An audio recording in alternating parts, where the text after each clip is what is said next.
Hare Krishna. By the mercy of His Divine Grace, Sri Bhaktivedanta Swami Srila Prabhupada, and for the pleasure of all assembled Vaishnavas, today we are continuing reading Srimad Bhagavatam, Srimad Bhagavat Purana, Canto 5, Chapter 6, the activities of Lord Rishab. After you just finished Lord Rishabhadev's teachings. So in this chapter, Lord Rishabhadev tells how he left his body. He was not attached to his body even when it was being burned up in the forest fire. When the seed or fruit of activity is burned by the fire of knowledge, the spiritual properties and mystic powers are automatically manifest, yet Bhakti Yoga is not affected by these mystic powers. An ordinary yogi is captivated by mystic powers and his progress checked. Therefore, a perfect yogi does not welcome them. Because the mind is restless and undependable, it must remain always under control. Even the mind of the advanced yogi, Saubhari Muni, created such a disturbance that he lost his yogic mystic powers. Due to a restless mind, even a very advanced yogi can fall down. So the mind is so restless that it induces even a perfect yogi to be controlled by senses. Therefore, Lord Rishabhadev, for the instruction of all yogis, showed the process of quitting the body. While traveling in South India through the provinces of Karnataka, Konka, Venka and Kutaka, Lord Rishabhadev arrived in the neighborhood of Kutakachala. Suddenly there was a forest fire, and that burned the forest and Lord Rishabhadev's body to ashes. The pastimes of Lord Rishabhadeva as a liberated soul were known by a king of Konka, Venka, and Kutaka. This king was named Arhat, and he lately became captivated by the illusory energy, and in this condition he set forth the basic principles of Jainism. Lord Rishabhadev set forth the principles of religion that can free one from material bondage, and he put an end to all kinds of atheistic activities. On this earth, the place known as Bharatvarsha was a very pious land because the Supreme Lord appeared there when he wanted to incarnate. So Lord Rishabhadev neglected all the mystic powers for which the so-called yogis actually hanker. Because of the beauty of devotional service, devotees are not at all interested in so-called mystic power. The master of all yogic power, Lord Krishna, can exhibit all powers on behalf of his devotee, but devotional service is more valuable than yogic mystic powers. Devotees who are sometimes misled aspire for liberation and mystic powers. So the Supreme Lord gives these devotees whatever they desire, but they cannot attain the most important function of devotional service. Devotional service to the Lord is guaranteed for those who do not desire liberation and mystic power.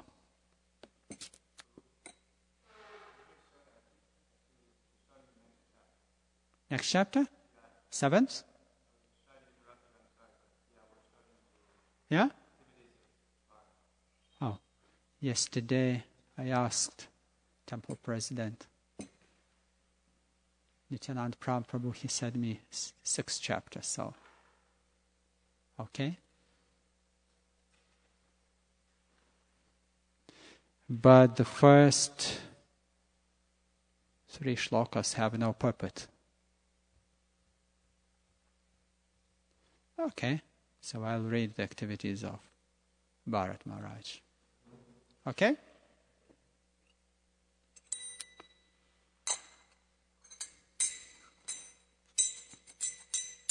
Jayaradha Mandava Kunja Bihari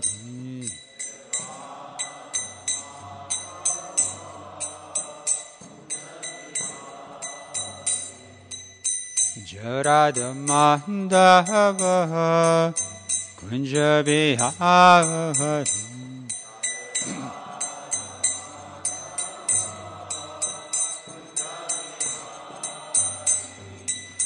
Gopijana Vallabha Girivaradhari.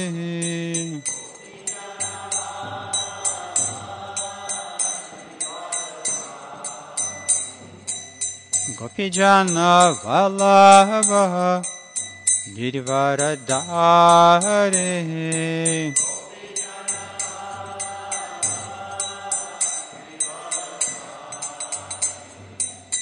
Yashoda Nandana Brajajana Ranjana. Yashoda Nandana Brajajana Ranjana.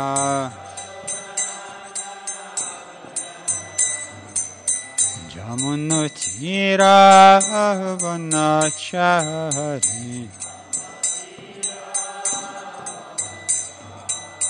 Jamunatira Vanachari.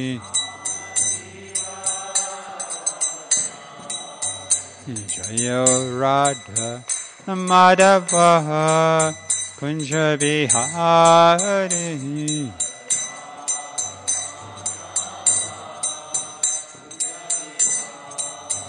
Jaya Radha Madhava Kunja Bihari.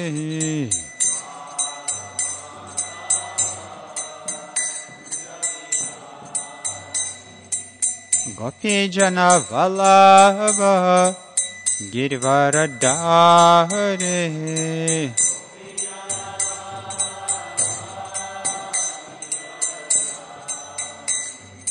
Gopijana Vallabha Girivaradhari.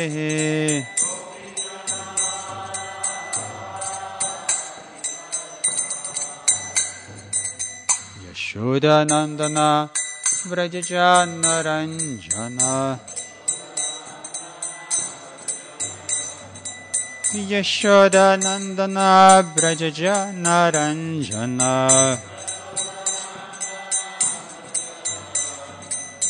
Jamunatira Vanachari. Jamunatira Vanachari. Hare Krishna, Hare Krishna, Krishna Krishna, Hare Hare, Hare Rama, Hare Rama, Rama Rama, Hare Hare.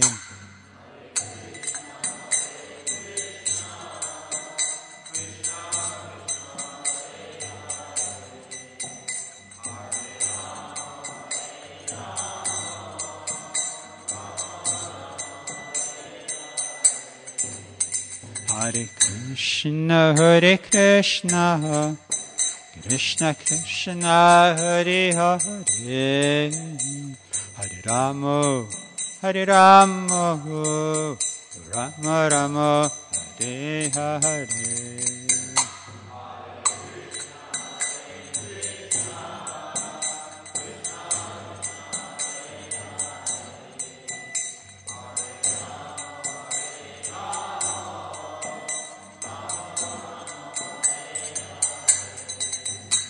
Hare Krishna, Hare Krishna, Krishna Krishna, Hare Hare, Hare Rama, Hare Rama, Rama Rama, Hare Hare.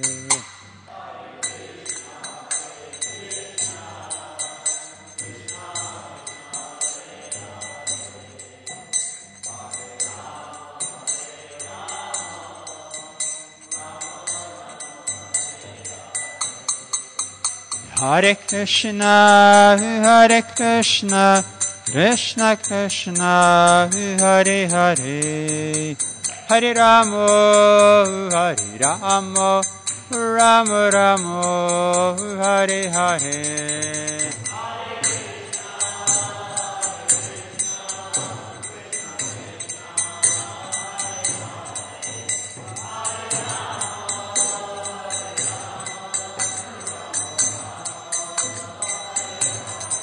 Hare Krishna, Krishna Krishna, Hare Hare, Hare Rama, Rama Rama, Hare Hare.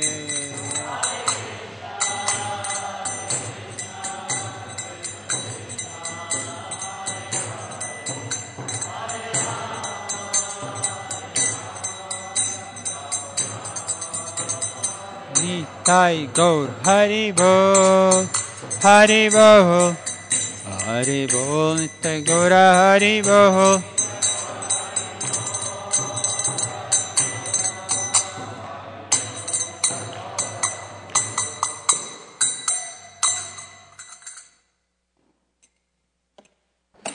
Shishi Kishore Kishore ki, Jagannath Baladeva Subhadra ki, Shishi Gaura Nitai ki, Grantaraj Srimad Bhagavatam ki, Srila Prabhupada ki, Harinam Sankirtan ki, Jai Shishi Guru Goranga, Jai Shishi Guru Goranga.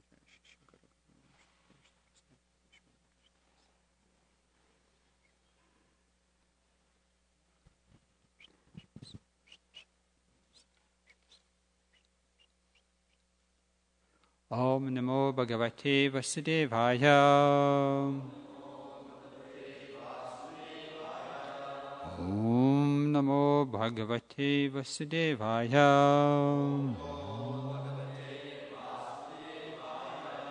Om Namo Bhagavate Vasudevaya.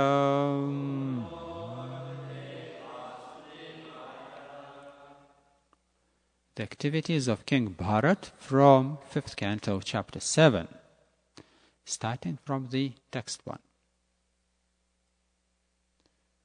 So, shall we chant all together?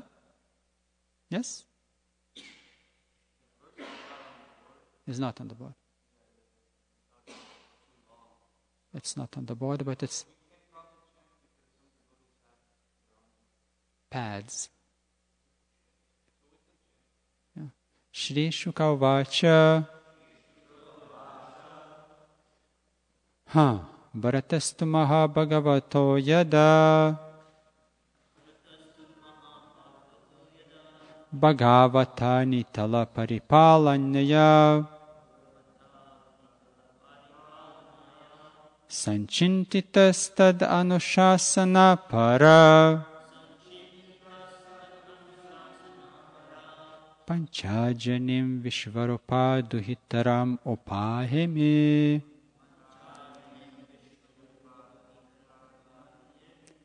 Bharatastu Maha Bhagavato Yada Bhagavata Vanitala Paripalanaya Sanchinitas Tadanushasana Para Panchajanim Vishvarupa Duhitaram Upahime. Please.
Yes, please.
Mataji's, please.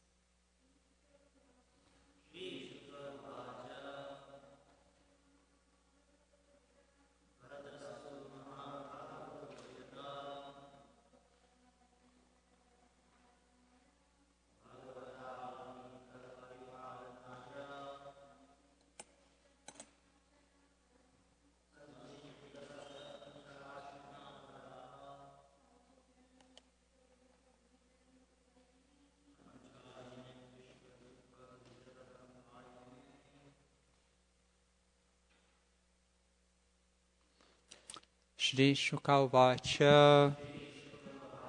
Shukadeva Goswami said, Bharata, Maharaja Bharata, tu, but Mahabhagavata and Mahabhagavata, most exalted devotee of the Lord, Yada, when, Bhagavata, by the order of his father, Lord Rishab Deva, Avanitala, the surface of the globe, Paripalanaya, for ruling over, Sanchinti Tata, made up his mind, Tat Anushasana Paraha, engaged in governing the globe, Panchajanim, Panchajani, Vishvarupa Duhitaram, the daughter of Vishvarupa, Upayeme, married. Translation of His Divine Grace, A.C. Bhaktivedanta Swami Srila Prabhupada Ki. Shukadeva Goswami continued speaking to Maharaj Parikshit, saying that, my dear king, Bharat Maharaj was the topmost devotee. Following the orders of his father, who had already decided to install him on the throne, he began to rule the earth accordingly. When Bharat Maharaj ruled the entire globe, he followed the orders of his father and married Panchajani, the daughter of Vishvarupa.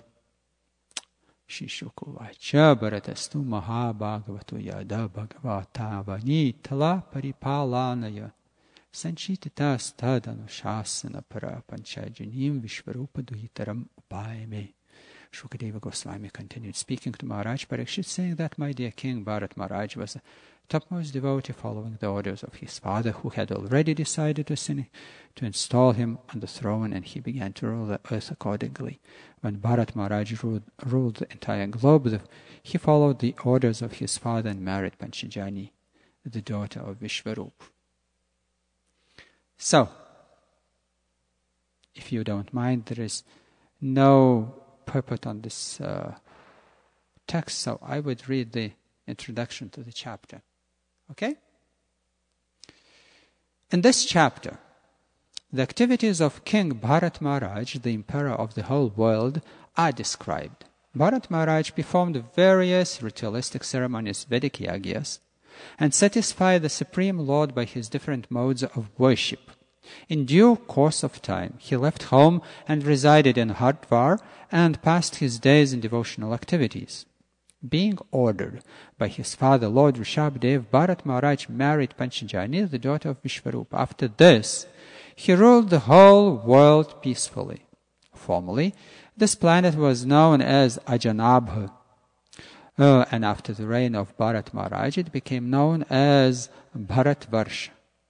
Bharat Maharaj begot 5 sons in the womb of Panchajani, and he named the sons Sumati, Rashtrabdhrita, Siddharshana, Avarana, and Dhumraketu.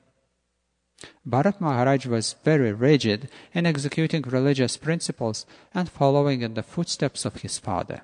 He therefore ruled the citizens very successfully. Because he performed various yagyas to satisfy the Supreme Lord, he was personally also very satisfied.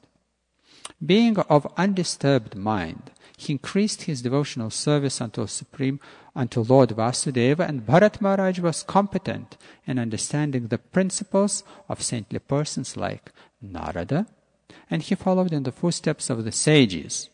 He also kept Lord Vasudeva constantly within his heart, and after finishing his kingly duties, he divided his kingdom among 5 sons, and he then left home and went to the place of Pulaha, known as Pulaha Ashram. There he ate forest vegetables and fruits, and worshipped Lord Vasudeva with everything available.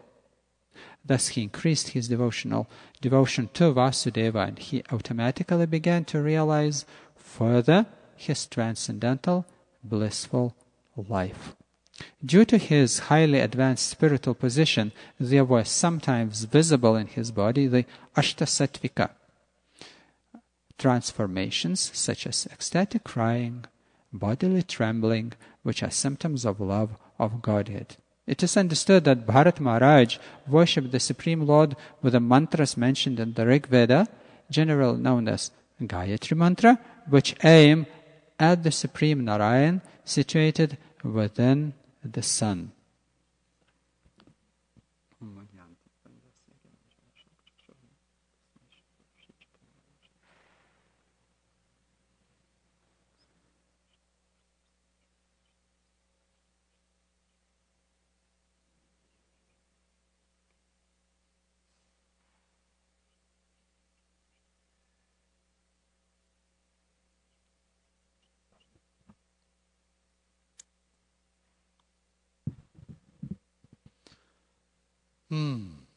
Dear Vaishnavas, by the mercy of Vaishnavas, this material world can function and exist.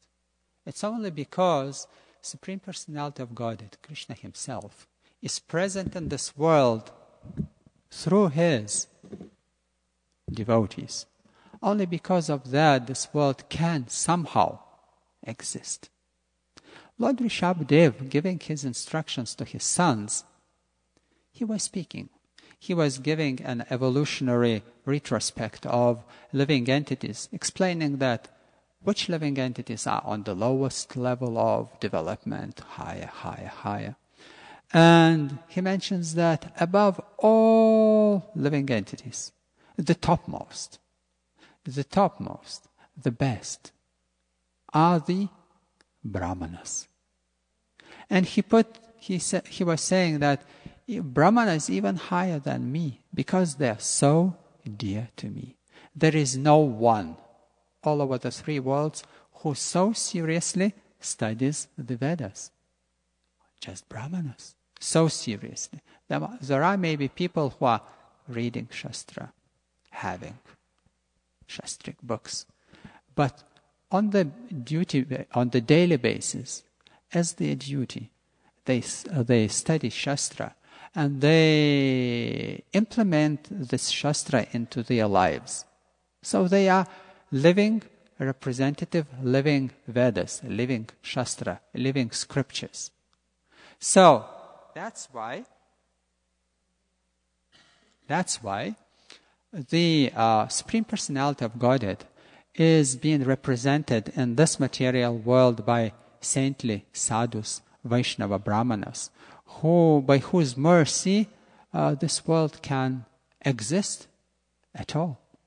I think in some of Srila Bhaktivinoda's letters there is also mentioned this, that only by the mercy of Vaishnavas this world can exist, otherwise it would collapse right away. So the instructions and the example of Supreme Personality of Godhead himself, Lord Rishab Dev, is very, very, very instructive to all the living entities in this world. Actually, I was a little bit bewildered yesterday.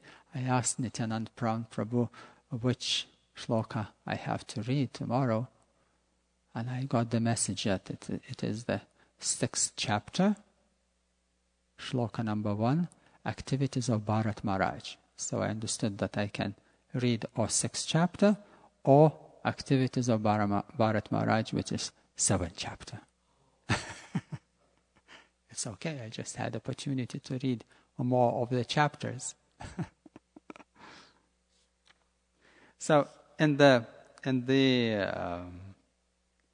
5th chapter, there is very famous, well-known shloka speaking about the qualification of living entity, or in particular about the human being.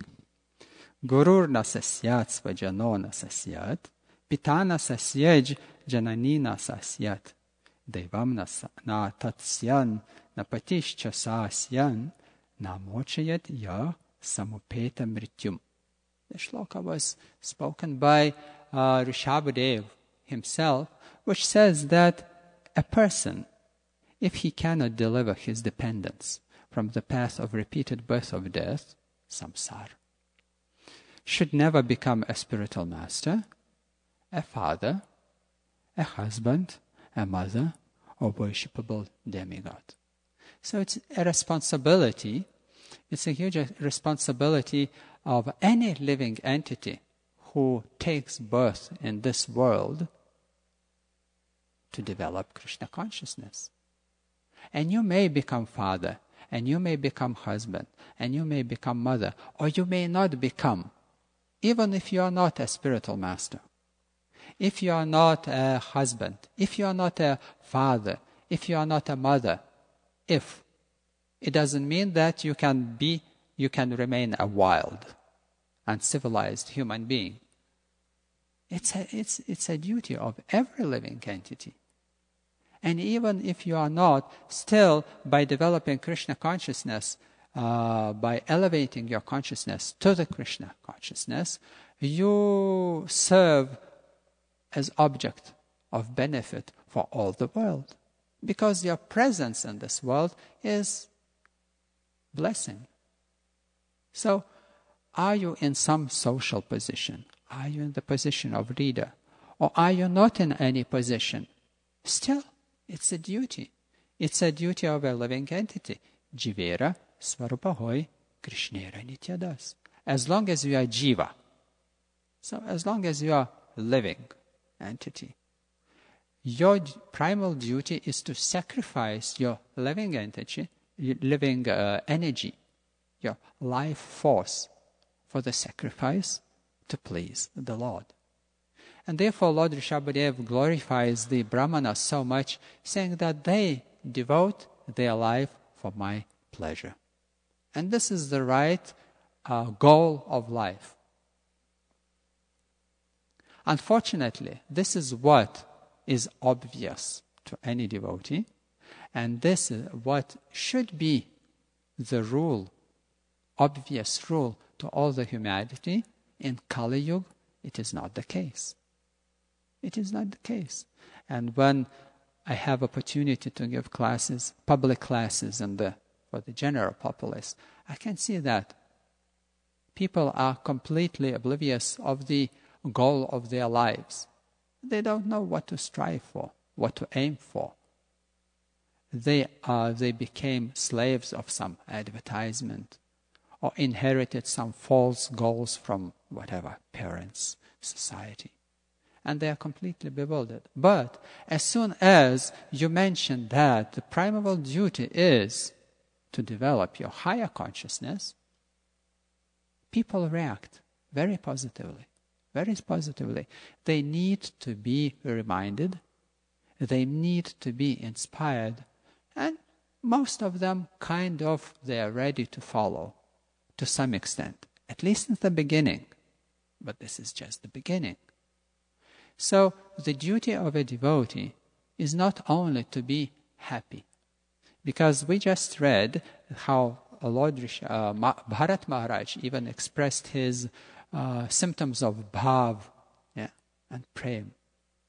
He was trembling, crying, laughing.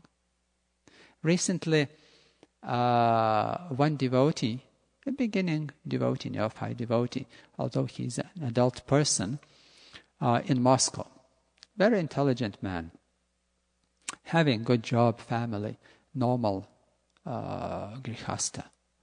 But because Moscow is such a huge city, it's like a country, it's, 10, 15 million people. So, and he is so busy, he can't really regularly go to the temple. And the situation, of course, of the temple in Moscow is quite unstable, so he tries to practice Krishna consciousness at home. He writes to me sometimes when I am in Moscow, we meet and speak. And just recently he shared with me some of his experiences. He wrote to me, I've got a trouble. I said, what is your trouble, Prabhu? His name is Maxim. And he says, well, after I chant my japa, I start laughing. And I feel so confused. I am afraid what my family will think about me. And sometimes I can't control that. And he says, what shall I do? Is it some wrong thing, bad thing, I'm getting crazy or what? And he's just a beginner, but very sincere devotee. So I said, don't worry, it's okay. But if you can, somehow you chant privately so that your family would not notice or whatever. So he said, yes, I have tried. I should try that. Because I told him, I had same experience back into 80s when I was starting chanting my japa. But those years, we didn't have temples. In Soviet times, communist times, we didn't have temples, we didn't have books, we didn't have association, we didn't have namahatas, we didn't have kirtan, we didn't have deities, we didn't have spiritual masters. No, we didn't have nothing, just holy name and japa. So that's why we were investing all our whatever, faith, inspiration, heart, energy, into the beads, into the chanting of the japa. So for us, at those years, japa was like and deity, and guru, and kirtan, and association, sangha, everything. Japa personified everything because there was nothing else. Nothing else. Plus. Recently in one namahata I was telling that story of mine, and they said, at the end, I can't understand, one person, he said, I can't understand how you could chant your japa for a few years not knowing what you are chanting. And this was the case. I didn't know what is Krishna. I had no idea that he is Supreme Personality of Godhead. No idea, not a green idea I had that Krishna is God. No, Ram, Hare, have no concept. What is at all? What is it that these are holy names? Had no idea. Because on the street I was giving a paper, written Hare Krishna Mahamantra, and the devotee said, here are the beads, here is this mantra, please chant for 2 hours a day. I said, oops, 2 hours a day. Is it not too long? No, you try. I said, I am trying to meditate by practicing my yoga, Hatha yoga, for a few minutes I can't catch my mind. And you say, for 2 hours. Devotee said, okay, try. And for a few years, until I got Bhagavad Gita and read Srila Prabhupada's Gita, what's it all about, we had no concept of what's that. But still, even not knowing that, there was some taste. Otherwise, how could you continue? How could you continue? There was some taste. Something was there. You were becoming peaceful, more confident, and feeling the protection of the Lord through His holy name. So, it's just for me, it's a living proof that holy name in this world is everything, and it's enough. Even if there is nothing, if we end up in the situation where there is nothing, no temples, no association, nothing. But if there is holy name, it fills all the gap of everything what is missing or lacking. But now we are in the most beneficial situation. We are sitting in the temple, fantastic temple, big temple. Devotees in Russia are only dreaming. Maybe in their wildest dreams, they can dream about such type of temple. Yeah? Deities. Woo. So we shouldn't take it for granted, having fantastic facilities for spiritual practice and advancement. So we have to be serious and follow the instructions which were given and by Lord Rishab, where in his 13th shloka text of 5th chapter, he practically gives all the Bhagavad Gita. In one shloka, by giving instructions to his sons, he covered practically the most significant points of Bhagavad Gita. So it is a great responsibility of all of us,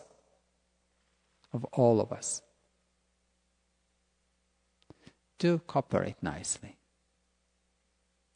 preach nicely, because we don't practice Krishna consciousness only for our own benefit. If we're serious, then we may laugh, we may cry, we may dance. It's the natural symptom. It's not something reserved for the Shaktivisha avatars. No. These ecstatic symptoms are accessible to any devotee who is seriously, sincerely, pure-heartedly, wholeheartedly is practicing Krishna consciousness. So this eagerness is very important quality. Eagerness, hunger for the food, spiritual food for my heart, for my soul. There was one story this year I heard in Mayapur it's a wonderful time, Gaur Purnim time in Mayapur, where so many advanced sannyasis, gurus, Vaishnavas come. And by giving classes, they share their realizations. So one Maharaj, he told one story how once one chicken, she found one egg lying. And she thought, okay, anyway, I have my eggs, so I'll take that one and in due course, I'll have one more, what you call, chicklet? Yeah? Small. Check? One chick more. So after, in due course, all those eggs, what you say, pecked out, hatched, and those chicks started growing up. And one chick, he was always very sober. He was always approaching his brothers and sisters and asking, "My dear brothers and sisters, when this most happy day will come? When will we have this realization? When will we go?" And he was speaking quite abstract concepts, but he knew what he wanted. And his friends, brothers, sisters, they said, "What are you missing? What's lacking? What you don't have, what to pick? There is grain, there is food. Be happy. What's wrong with you? What are you missing? It's there. If you don't understand, if you want something more, go to your mother and ask." So this chick, he went to chicken mother and he started asking, "Mother, tell me one thing. Tell me one thing. Why for we do have wings? When will we fly at last?" And the mother said, "My dear chicklet, calm down. All is okay. I'll tell you one truth, absolute truth. The truth is that chickens don't fly. So be peaceful, have your breakfast, lunch, round the clock, and be happy. Don't worry, be happy." But this boy, the small chick, he was restless. He couldn't live with the thought, who at the end will give me the answer, why the hell we have the wings? Why we have the wings and we don't fly? Something is not okay here. Because he was seeing, there are some flying birds around. Why we don't fly? When we fly? And the mother just disappointed him, saying, "Don't worry. Be happy. Chickens don't fly." So he was always on his own. And once, one eagle, he saw this chicken and he landed nearby and he said, I noticed you. You are always on your own. What's wrong with you? Why are you not happy? Why are you depressed? And this chick, he said, "I can't solve my life's problem. Nobody can explain why we do have wings, but we don't fly. Please explain me." And the seagull say, "Okay, I can teach you flying, but it's a bitter experience." And he said, when our kids grow up in the nest, and we see that they have to start learning to fly, then we use one gesture. And the gesture is fly or die. Yes? Being kicked out of the nest, and you have to. You've got the wings. Do something about them. Flap. Learn. Yes? So this Maharaj was telling the story in connection to the early days of his Krishna consciousness in the temple. He said, the very first day when I joined the temple, I was shaved, I was dressed, and go on Sankirtan. Here are the books. I don't know how to do Sankirtan. Fly or die. Go on Sankirtan, distribute, preach, whatever you know, however you know, what you know. Fly or die. So this simple, quite simple story illustrates that eagerness, eagerness to fly. The living entity presumes that there is soul or something in the heart. Yeah? And most of the chicks, they were just happy with eating, sleeping, mating, and defending. That's it. And they were thinking, what's wrong with you? Why are you so restless? Everything is there. Just be happy. Look, there is plenty of eatable, plenty of association, socializing, Facebooking, whatever. It's plenty of facilities. Enjoy. But he couldn't. Because that was the egg which the chicken found, and it was the eagle's egg. And he had in his heart deeply that we have to rise above eating, sleeping, mating, and defending, broaden our vision, go to the sky, reach for the stars, and like that.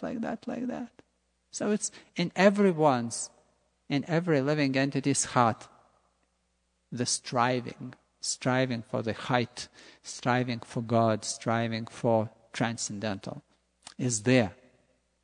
So whenever you preach, you wake up this or remind them about this striving, about this eagerness, explaining them why we have the wings. So that means we have to fly. We have the soul. That means we have to reach for the Krishna. We have the soul, we have to reach. It's not like we have the soul, forget about the soul. We have the wings, forget about the flying. Just walk around the ground and pick your grains and be happy. No. So by preaching, we wake up, Jiv Jago. We wake up these sleeping souls, which are actually unhappy. Doesn't matter how they look as if happy, how they say themselves being as if happy, but we know for sure, because Shastra says, that this can't be happiness. This is a suffering, endless, lifetime after lifetime. So only the best candidate for becoming a devotee is the one who asks the question, Atato Brahma Jigyasa. The question, who am I? The question of transcendental nature.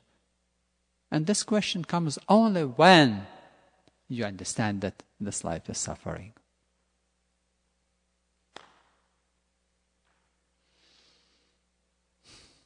TK? Hare Krishna. Maybe you have some question. When we have to finish? 8:30. So there are a few minutes maybe. You have the question, Prabhus, or inspirational realizations. Yes, Prabhu.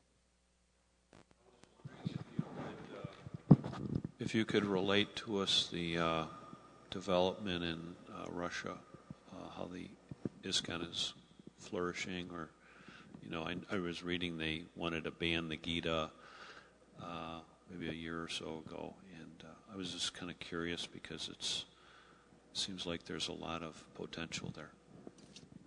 Yeah, preaching in Russia. Historically, it's amazing period in the history of the world, because most probably there is most uncertain place on the globe. You never know what will happen next. At one time, they put to court Bhagavad Gita. Can you imagine? The well-accepted, well-known, appreciated all over the world, the Holy Scripture, they put into court just to ban it. So all the world was wondering, and there some atheists were quite serious about that. And I think recently some official which was protecting in that court was released from job place or something. So strange things are happening. On the other hand, preaching is flourishing. Preaching is just... Only in Moscow, I think there are something like 80 Bhakti Vrikshazona Mahatas. 80.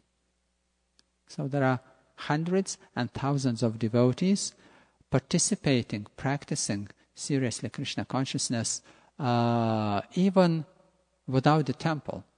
Because recently the land which was given to build the temple was taken back away again. So, and it is going on for 10 years.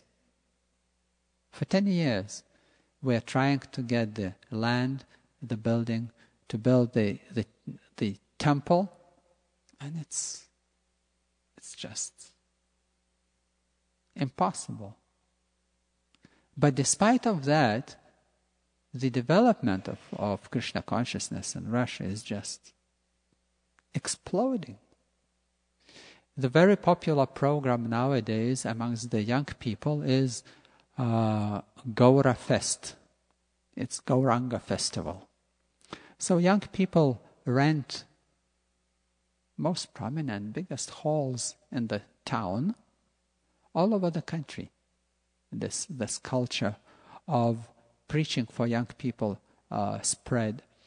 And they arrange for some evening program, including concert, including dancing, including some lecture, including worship, including, it's a lot of things there. People there, devotees there are very creative. Even from the start, when young people start coming to the program, they've been met with, on the entrance, with garland, everyone, with petals, with warmest possible greeting.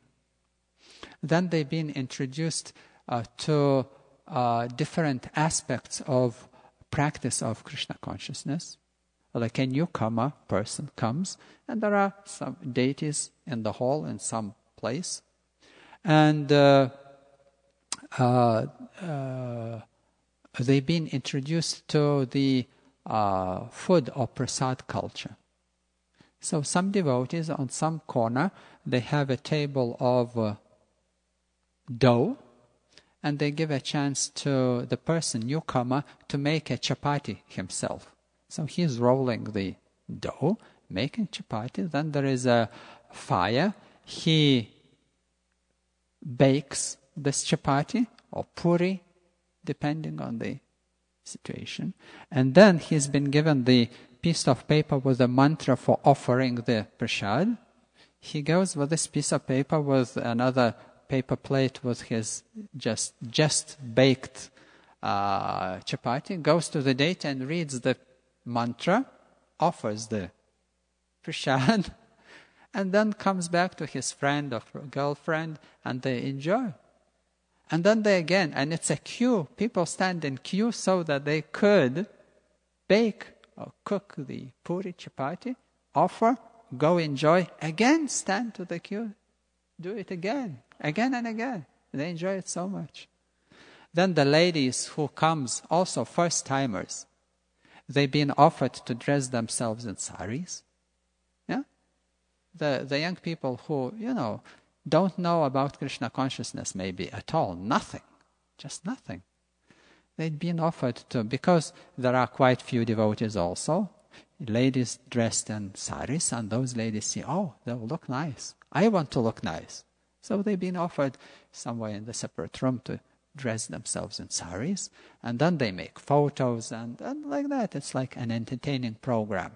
And there is a kirtan, as a rule, bhajan, lecture, prasad, arati. So it's a very successful program going on, preaching for young people. And then, they said something like 80% of newcomers come back. 80%. So most of the young people just come back. And then they bring their friends and they say, this is so nice. No alcohol, no smoking, no nonsense. Everything is just pure and clean and exalted. So different such type of programs are going on. Bhakti Vriksha program is very successful because it's very personal. And they're very personal. They come together, they discuss the spiritual subjects of Gita amongst themselves, and they get inspired. So the festivals also, now, maybe you heard, maybe not, in Ukraine, last year in September, the festival was 7,000 devotees. 7,000 devotees festival. It's bigger than in India. In Russia also, I think, 3,000 or 4,000 devotees came. In Lithuania, we do summer festival. Also, Baltic region is just very small. 3 countries is like maybe 5 million people. All 3 countries is like half of Moscow. Still, we had festival of 1,500 devotees. So it's also very successful. So, seems like golden age is advancing. And more people feel this striving for some spirituality, some higher purpose of life. And only because devotees facilitate them in different ways, introducing prasad culture, introducing philosophical culture of knowledge, introducing the healthy way of living, yes, culture of health. Through different aspects of life, people being attracted.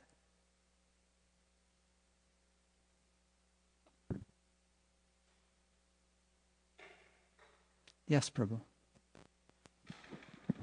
Hare Krishna. Hare Krishna. Prabhu, can you maybe elaborate a little bit on the importance of preaching in the movement? Because I've noticed in my own sadhana a complacency,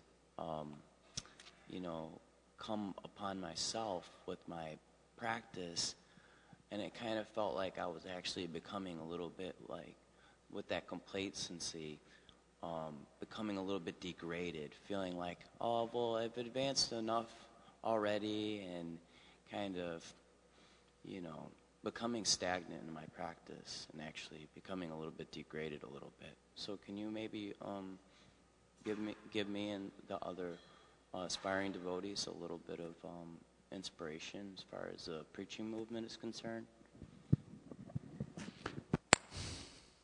I think it's all about the taste. Yes? If we are happy with tasting some raw rice, it's okay. But if we would like to have rasgul, halava, then we strive for that. So inspiration we have to seek in words of Lord Krishna in Bhagavad Gita. In 1867, I think, shloka, he says that liberation is guaranteed for those who share this knowledge with others. Then Lord Chaitanya Mahaprabhu said, Yaredehe tarekaha Krishna Upadesh. Whomever you meet, share, tell him about Krishna. And this is not like a order of a duty which we have to perform. Behind that there is so much mercy and so much ruchi, so much taste. You try to tell someone about Krishna. You try to inspire him, and you'll see how much inspiration you'll get in your heart. You just try. Overcome your ego, overcome your inertness, overcome whatever, self-confidence. Overcome it by stepping forward a little bit, because Krishna says, you do 1 step towards me, I'll step 100 steps towards you. And you can feel, you try to preach, you try to tell a person something, share your realizations of what you've read today, yesterday. Share what you remember from Bhagavad Gita. Share from your a devotional practice. And you will see how people will respond. If you are sincere, Krishna will send you sincere people. If your motive is pure, pure-hearted people will come. And this is, then you become addicted. Then you will not be able to shut up. Yes. You will speak and you will look for opportunities, whom to tell, whom to speak, whom to tell. Because this happiness in the heart, it doesn't fit there. It just breaks out. You want to share. So like this devotee in Moscow, an ordinary man, having family, can't really visit the temple. Chants japa at home before he goes to job. And because he needs to go to job early, he should wake up earlier just to make his rounds on time. And then he writes to me, "Oh, I'm afraid. I'm laughing. I'm becoming blissful. Maybe something wrong. I don't know what's next. Maybe I'll jump out of the window." So I know it's okay. Just don't make a show of that. Keep for yourself and its natural course of happiness. So it's there. It's all reserved for you as well. Just take your spoon and taste it. It's there. Don't become happy about what we have. Strive for more.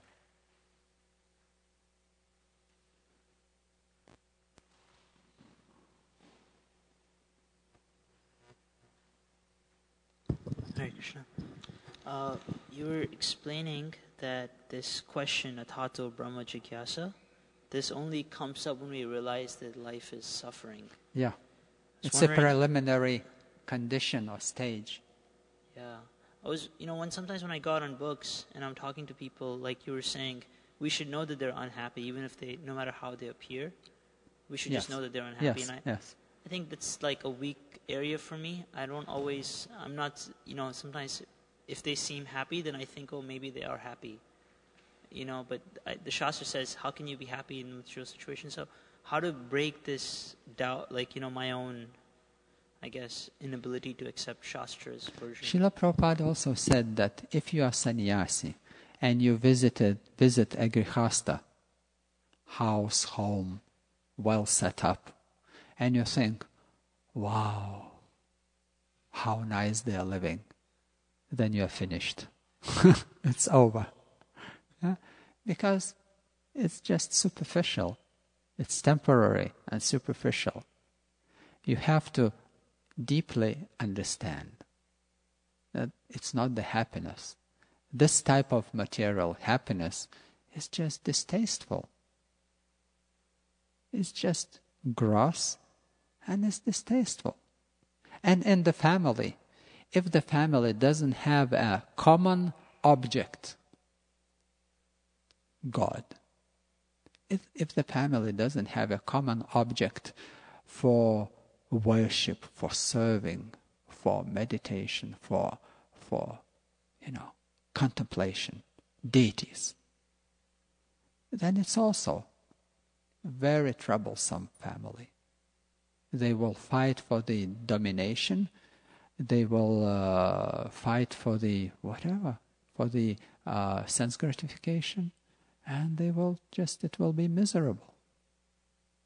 Doesn't matter that you may have a golden house for 1 year or few years on the cliff of the ocean. Doesn't matter. It's so temporary. So I think it comes also by realization. The intelligent person learns the lessons by looking at the outer world. You don't need to go through all the suffering. You can just look deeper into the life of people and you will see. They may seem happy. Okay, look at that same person next moment, after a month, after a day, in the evening, and you will see that He is not.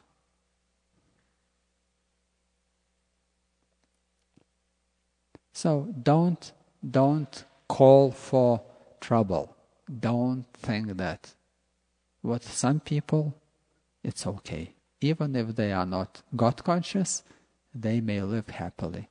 No, they're just exploiting the crunches of their good karma. They're just exploiting the remnants of their good karma. And it's the question of time when it's finished. So he may smile thinking, I have money in my pocket, I have insurance, I have this, I have that, I have this, I have that. But the answer is meantime. You have all this meantime. And you don't know for how long. You expect it having for long. But you don't know, so it's just meantime. Just now you have few dollars, just now you have health, just now you have whatever. House, just now.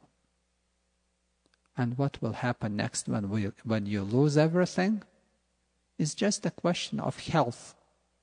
And it's over. Even the money will not make you happy if you don't have health. Even the house, family, husband, wife, children will not make you smile if you have cancer, if you are sick. That's it. So it's very chanchala, unstable. So certain things we understand through Shastra, certain things we understand by contemplating the outer world, and then it comes realizations. Of course, when we are young, energetic, healthy, we think, maybe there is a hope in this world. But elder you become, less hopes there are. Thank you very much. Thank you very much for your kindness, for your attention. And I pray Kishore, Jagannath, Baladeva, Subhadra, Gaurnitai, that they would let me meet you again and again and again, so that I could have a chance to serve you some way or the other. Srimad Bhagavatam ki, Bharat Maharaj ki, Samaveda Bhakta Vrinda ki, Gaur Premanandi.